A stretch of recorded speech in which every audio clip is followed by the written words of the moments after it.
book I read was called The American Plague. The yellow fever epidemic of 1878 was quite disastrous. People would suffer from muscle aches, internal bleeding caused black vomit, fevers rose to sometimes 105 degrees, and jaundice yellowed the skin. Dr. Robert Mitchell proposed that the city should be quarantined, but Dr. John H. Erskine, a member of the Board of Health, said that it would only induce panic among the city. The epidemic started after Carnival. It was supposed to be a large celebration before Lent and have lots of festivities, including music and dancing.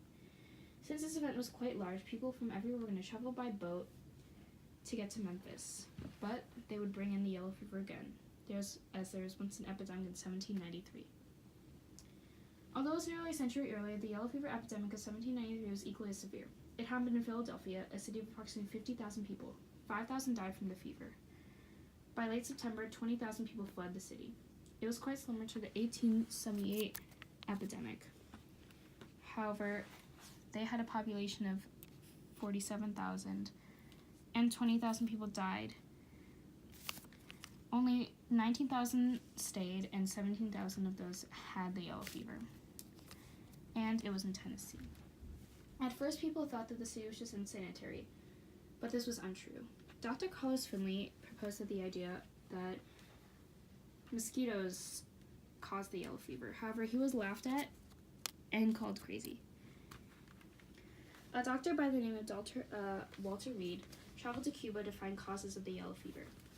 He did experiments including the infected clothing building, where he would put people in clothes that had black vomit, sweat, and feces from previous yellow fever victims. They had to live in a place called the infected clothing building for 20 days. They didn't get the fever.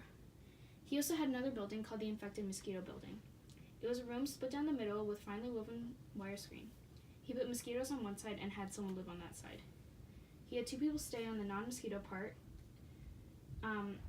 The person living where the mosquitoes developed yellow fever, where there were mosquitoes, developed yellow fever 4 days afterward, and the people on the safe side developed nothing.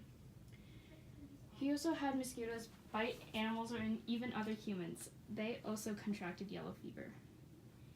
He even injected his fellow colleague, Dr. John Andrus, with the blood of a yellow fever victim. He also developed yellow fever. In 1901, Dr. Walter Reed presented his experiments to the Pan American Medical Congress. Dr. Juan Gutierrez tried to provide immunity for the yellow fever virus, but he was unable to produce a vaccine. However, we wouldn't have a vaccine until 1951 anyway. The Walter Reed Medical Center was named after Dr. Reed and all his achievements. If we didn't have a way to prevent easily spread diseases, the United States would still have occasional outbreaks of certain illnesses. But thanks to the methods developed during the yellow fever experiments, we are now able to prevent and protect ourselves from that possibility.